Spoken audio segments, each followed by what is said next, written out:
Hey, Hey, man.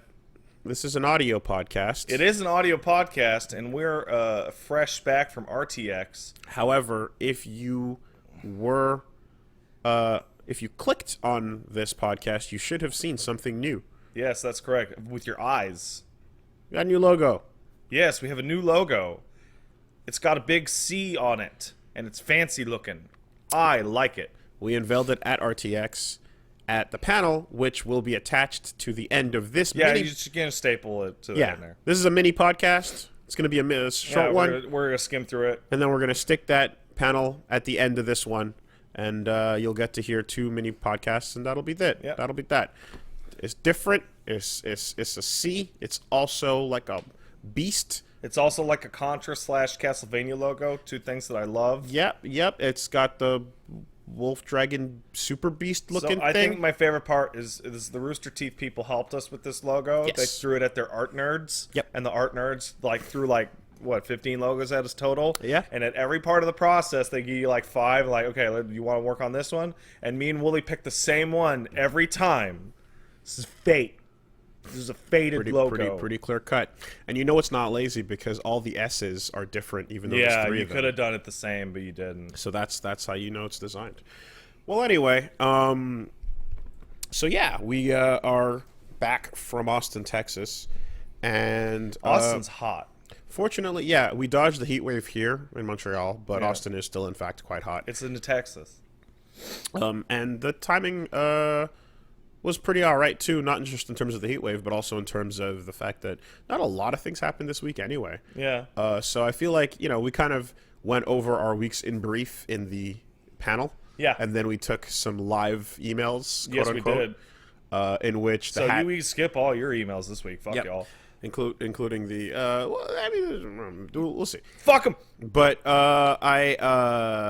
we were also granted from Austin these hats. So we got to give, this is the Shout-outs shout out to portion of the podcast. 1313. Mattman1313, the Mattman1313, big fan of all of our streams for a long time.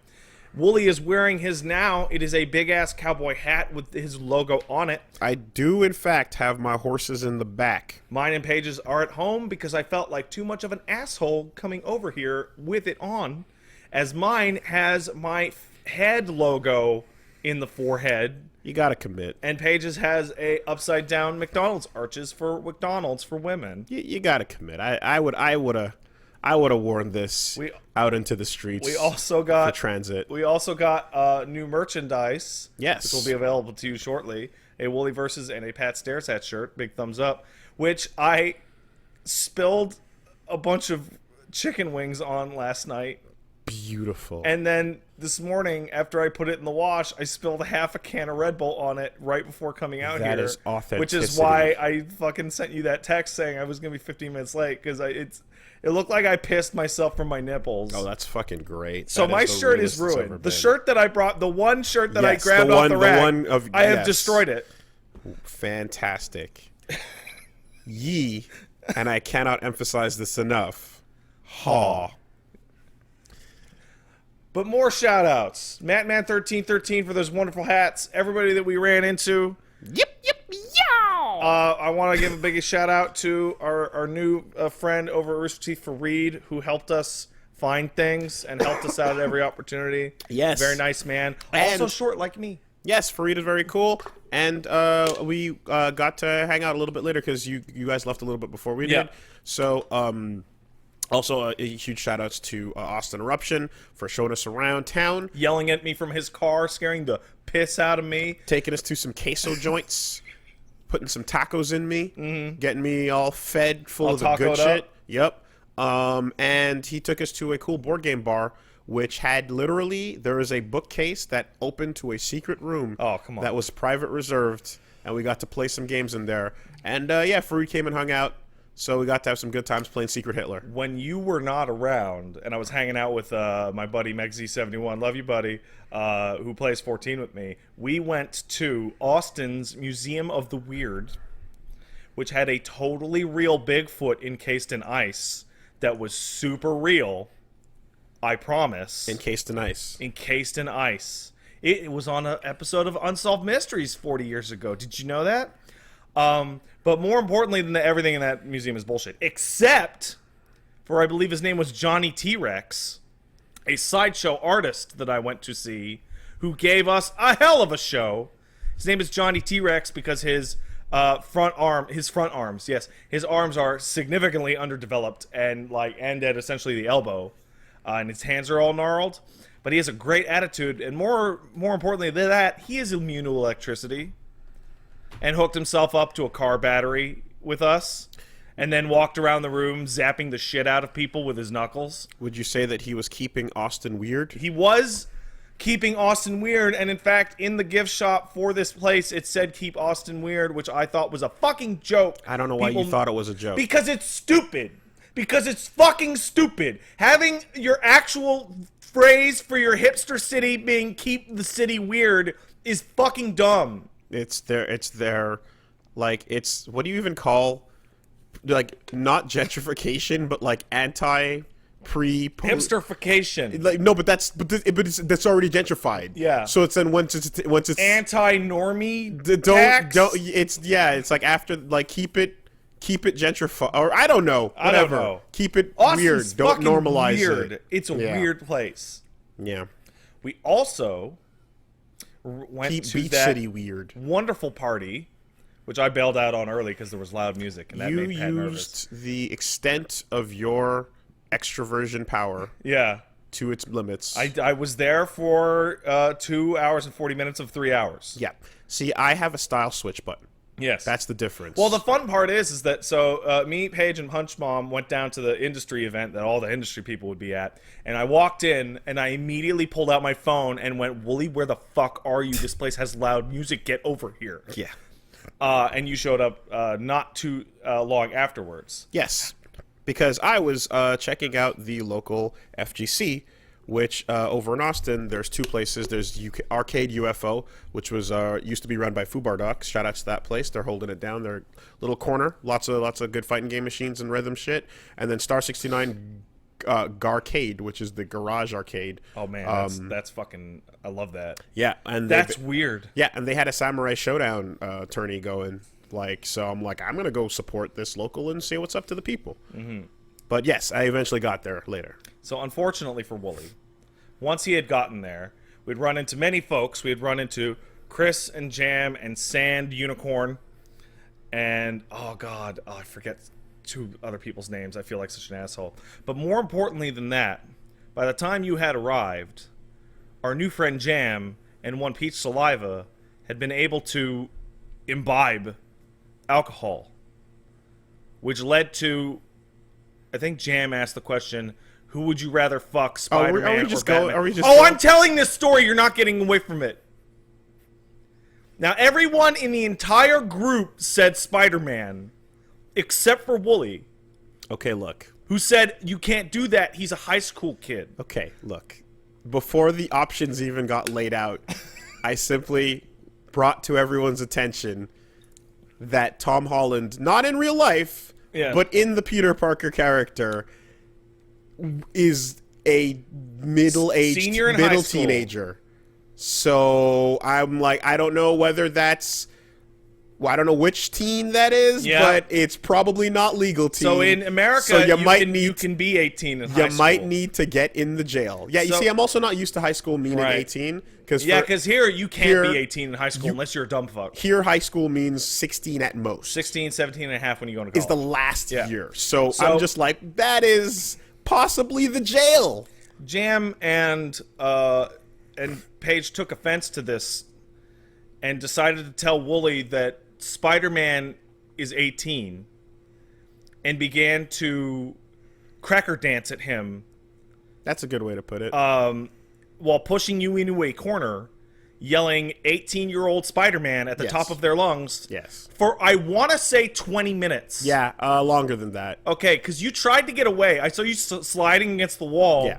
Well, okay, at that point it just became a hilarious bit. Yeah. And we just kept it going. Ultimately, sorry. No, but ultimately, like the all pretense of seriousness in that discussion ended the moment it was like, okay, what if we slide that age up? You know.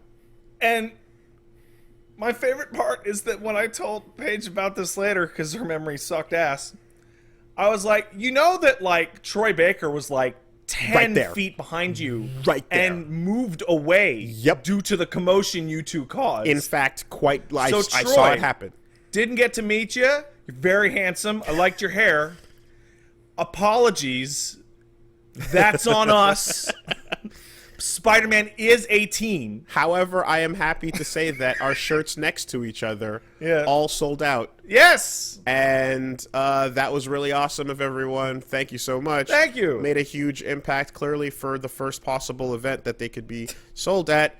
And later on, I saw that, yeah, the Troy and Nolan shirts, like, totally crushed it, too. So our entire wall with their stuff. That whole batch of recruitees got the same rack. We were on, exactly. So their stuff and then our stuff right next to it, like, that whole wall just became like, let's just put some posters for sale here because there's no shirts left. Yeah. So that's the best possible outcome. I also want to give a shout out. Pleasure to meet Peach Jars, Icy, and Alec. Yep, that was fun. And that's a hot Morgan. Almost more than anyone else. Cammy, excuse me. I appreciate meeting Skull God. That was quite nice. That was quite nice. Big surprise. Yeah, Skull and Wool from the Discord. The Wool shows up every week when we do our fighting games. Skull is fucking Skull.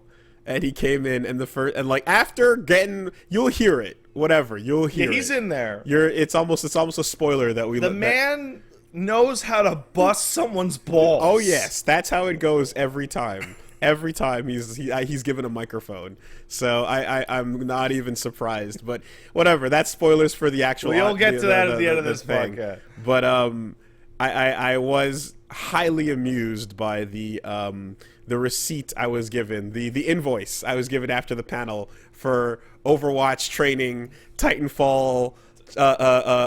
Carrying, Apex carrying, just crushing. Wait, he gave you a physical fucking receipt? Like, he handed me an invoice printed out for all the costs what do you that were incurred. I think the total was around $500,000. Yeah, that's about right. For crushing you in a public manner on stream, that, and multiple things. So, yep, that was well played. To him, I say hearty fuck you and howdy do.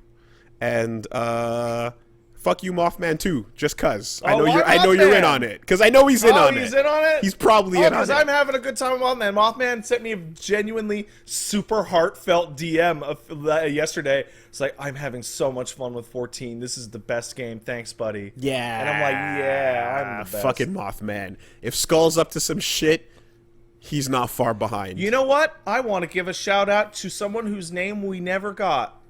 I want to give a shout out to kind of skeezy looking guy with sunglasses that we met in the barbecue joint, who upon seeing a Get Smoked hat just handed off his vape full of weed to us. That's true. No questions asked, had no idea who we were, just here you are, sir. Yep. Madam actually gave it to Paige. That's Austin. That's Southern hospitality there, I suppose. Which led to Woolie holding a pile of drugs on a fucking American street corner. No. Pat took it from Paige and then said, "Here, Woolie, can you hold this?" I was like, "Sure." And he's like, "Okay, now step back a little bit." And then he's like, "Okay, great." And then he pulled his phone out and was like, "Yes, he's right there, officer." Hey, just trying to do my civic duty. Shit. Austin, you have a serious problem. Yeah. And I don't know how you're going to fix it, but it's kind of fucked up that you've basically taken the whole public bike system thing to the next level by including these little fucking scooters, which, again, we're going to get into a little bit into the actual second half of things. And they're these scooters, they're electric, so you don't have to pedal them or like push. They just power and go. But when they run out of juice / when your time is up, you just fucking leave them wherever they are. Yeah, just turn them into litter. And people apparently get paid to come back and charge them up on their USBs and put them at the stands on a volunteer basis, which means no one's fucking doing it, which means the entire city is just littered with the graves and fucking corpses of scooters. I thought you were exaggerating when you first told this story later in the podcast. And then I walked around more, I must have seen like 600 of them. It's a complete like mess. Just piles of them. And I've never seen the largest item of litter that I've seen thrown around everywhere. And I've never seen so many people that live there universally reviling it. Like, absolutely everyone I asked about it makes that face like, God, fuck, you saw them, didn't you? Yeah. Because they're new. They're about a year and a half old. Keep Austin weird. Everyone is super pissed. And apparently some people take it to the extent of grabbing them and throwing them in the fucking river. There was that river next to our hotel that where you the bats fly. Yeah. Yeah. There were some turtles in there. I don't know if you saw. I didn't. They were cute. But yeah, you totally had people that were like getting so sick of seeing them and tripping over them walking. People in the chat are saying they're coming here. To Canada? To here. To Montreal? Yes. That's insane. That's insane. Well, see, here's the thing. I can't. That won't work here because people will steal them and melt them down. I mean, that's a possibility. I can't see them coming here simply because I feel like the residents of the city would be way too violently upset at them being everywhere, right? There's so much about this. There's an entire section of this city that is dedicated to preserving its antiqueness. Yes. Right? And it's literally it's a part of the city where you can't build new buildings. You can barely renovate old ones. Because it has to stay as rustic as possible. Stay old because it's the part of the city that never burned down. It's horse 180, carriages whatever are drawn through it. You know what I mean? Like, we're so fucking on top of this level of like making sure the city's aesthetic is proper. And we have festivals every summer that like bring in like tons of people. Like that Five Roses factory can't get torn down. Yeah, it's empty. It's an empty building, but it's an icon, so they keep it up and they keep the power on. Yeah. Right? To nothing. The city pays for that sign to stay on. Because you know why? Because there's a picture of it in the airport. So now you can't change it. That's it, right? So I feel like, I mean, like I have to go. I haven't heard of it coming here, but I feel like that will not last. People will fucking either that or riot. The Verdun Aqueduct is about to get super crowded with bullshit. There's no way Montrealers are going to take that, man. They will take it, and they'll hoard them in their backyards. Because bike theft is outrageous in this city. Can you imagine if there's just scooters around for people to take? Like, we have every year an anti-police brutality demonstration. You mean the celebration of police brutality? Which is, in fact, a celebration of police brutality. Because literally, it is a bunch of people getting together and saying, yo, let's fight cops day. I almost got caught in it last year. Yeah, I remember. Every time. Like every year, every couple of years, you forget. I was going to play video games, and then suddenly a troop of people sprint past me, and I look behind, and the wall of cops is rolling in like Jet Set Radio. Yeah. And I'm just like, I'm going to be on the sidewalk and hold my video game arcade stick in my hand and make it very clear that I'm going to video games. And it was fine because it's very clearly, hello, officers. If you are participating, you are in the street with the outfit on. You look like you're doing Watch Dogs. You take your goddamn hat off. Yeah. So, anyway, I don't see that lasting if they ever come here at all. Or at the very least, I see it being something where they have their dedicated exit points, and people will bring them there. I can't imagine people just dropping them around. Because you can't have them dropping them around, because then when the hockey game happens, too many people will have easy window smashy items available. Oh, fuck. Think about that. Yeah, think about the burning cop car. Yeah. That's we get one every year. Every year. The city designates one cop car kind of running down thing, and they put it next to the fucking Molson Center. They get the Bell Center. They get the oldest car on the force and just like wheel it out there as the fucking bait, just because they gotta lose one. Yeah. Anyway, so that was that. RTX, pretty fun. Fun, yes. That was enjoyed. Yes, that was a big Rooster Teeth. Lots of Rooster Teething was done, and there was yeah, I kind of didn't know what to expect in terms of like how generalized it was going to be. I was kind of wondering if it was going to be like, this is pretty much like an anime game con, except it'll be about RT stuff. And it's like, no, it's much more specific to RT stuff. It's hyper specific. Because there's so much of and specific days were allotted to types of content. Yes, and lots of podcast recordings and such. But there was a big old stage for that Mortal Kombat, and that was fun. Because, yeah, on day 2, after we wrapped up with our signing and our panel and stuff, it was then my job to go hang out and do the commentaries, which, if you didn't catch it live, is archived on the E-League Twitch stream. And I saw there was some confusion because there's people in the chats that were like not sure like why I was popping in and out on commentary so frequently, and it was because I wasn't the dedicated commentator. I was the dedicated hype man for Dragon, who crushed it and got to grand finals, and on the last game reset the bracket, and then last round final fucking hit, like managed to not take that because Gur was so good, but his Cetrion did really well. And yeah, I did some MKX commentary. Sejam was there. A lot of really good players were there for of the NetherRealm games, and it was a really fun Saturday event. I was really happy that this RTX had a big old fighting game thing in the middle of it. Yes. That made it very comfortable and fun for me. Look, here's the Woolie zone. It's Yep. cordoned off. Yep. Just so. It was quite enjoyable. Not to mention there was that like Geico Gaming section that had like some Tekken running too. So Really? Geico? Yeah, the Tekken? Geico Gaming had Tekken and Soul Calibur running. So I'm like, all right. Thanks, little lizard man. No complaints there.